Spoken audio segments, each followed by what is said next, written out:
Assalamualaikum warahmatullahi wabarakatuh. Perkenalkan, nama saya Eva Zulfani Putri, NIM 201134132 dari Prodi PGSD Universitas Sanata Dharma.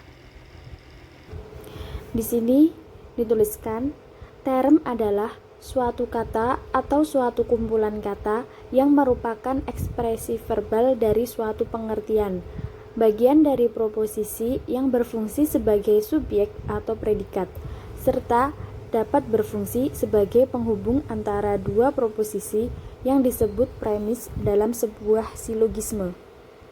Jadi, term dibedakan menjadi tiga. Yang pertama, term berdasarkan konotasi. Yang kedua, term berdasarkan denotasi.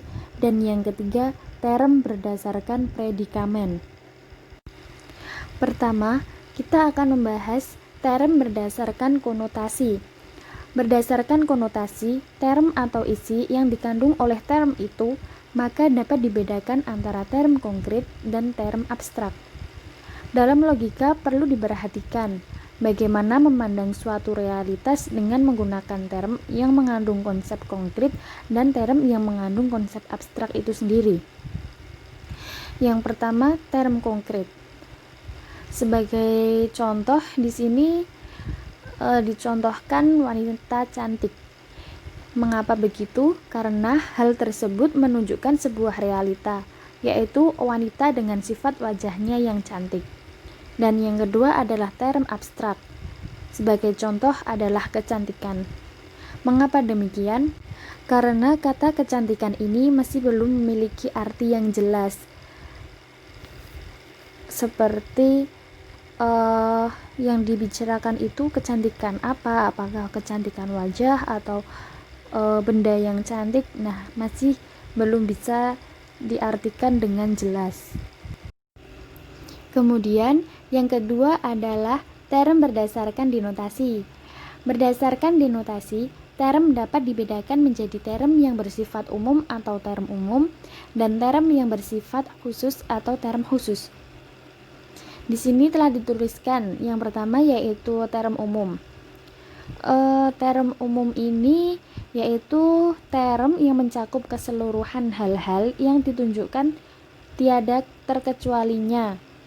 Nah, dan term umum ini dibedakan menjadi dua. Yang pertama adalah universal atau sifat umum yang berlaku di dalamnya tidak terbatas oleh ruang dan waktu. Misalnya seperti manusia, hewan, bangsa, dan lain-lain. Dan yang kedua adalah kolektif.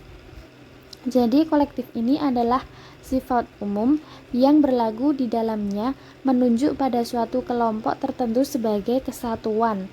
Misalnya rakyat Indonesia, bangsa Indonesia, dan lain-lain.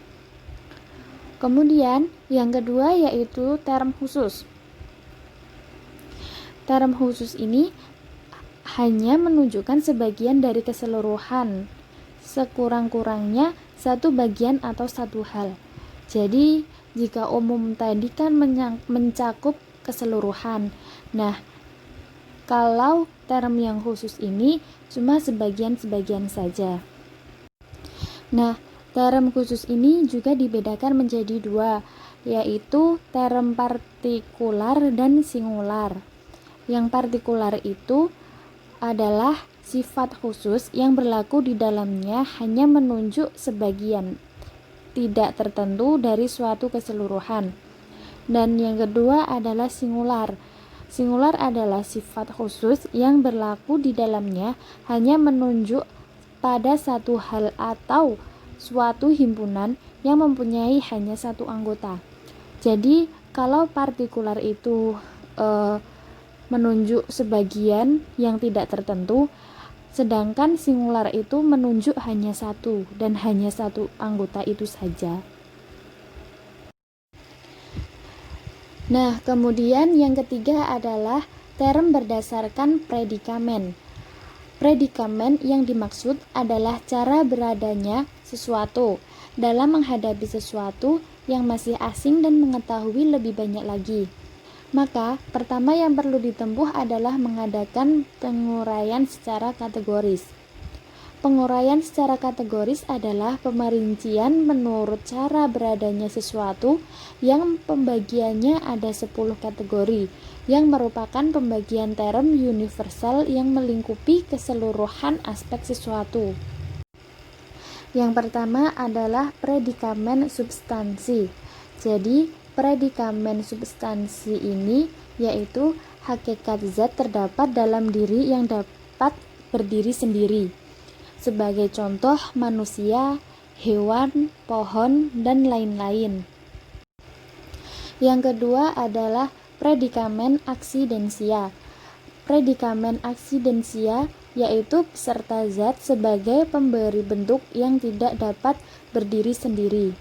Nah, predikamen aksidensia ini dibedakan lagi menjadi 9, yaitu yang pertama adalah kuantitas, yang kedua kualitas, yang ketiga aksi, keempat pasi, kelima relasi, keenam ruang, ketujuh waktu, kedelapan posisi, dan yang kesembilan adalah keadaan. Baik, yang pertama kita akan membahas kuantitas. Jadi, kuantitas adalah jumlah atas sekian banyak diri ataupun satu diri yang mempunyai besaran. Misalkan seperti besar, kecil, panjang, maupun pendek, dan masih ada yang lain. Kemudian yang kedua adalah kualitatif. Kualitatif adalah sifat perwujudan sebagai ciri atau tanda pengenal, seperti putih, panas, dingin, bagus, cantik, dan lain sebagainya. Yang ketiga adalah aksi. Aksi adalah tindakan yang mempengaruhi dalam perbuatan, sebagai contoh membangun, mengejar, dan lain sebagainya. Kemudian yang selanjutnya adalah pasi. Pasi adalah kesan yang dipengaruhi dari perbuatan. Nah, sebagai contohnya ini adalah dibangun, diajar, dan lain sebagainya. Kemudian yang selanjutnya adalah relasi. Relasi adalah hubungan dengan berbagai hal mirip atau sama. Contohnya adalah bawahan, atasan, guru, maupun murid. Kemudian selanjutnya adalah ruang. Ruang adalah tempat yang menyertakan kapan sesuatu itu ada. Sebagai contoh, di sini, di situ, di rumah, di sana, dan lain-lain. Yang selanjutnya adalah waktu. Waktu adalah tempo yang menyertai kapan sesuatu itu ada. Sebagai contoh, kata sekarang, kemarin, besok, lusa, dan lain-lain. Dan yang selanjutnya posisi. Posisi adalah kedudukan sesuatu yang berada dalam suatu tempat, seperti duduk, berdiri, berlutut, dan lain-lain. Yang terakhir adalah keadaan. Keadaan adalah kepunyaan khusus yang menyatakan kedudukan, seperti bersenjata, berpakaian, dan lain-lain. Sekian yang dapat saya sampaikan. Banyak kesalahan saya mohon maaf. Wassalamualaikum warahmatullahi wabarakatuh.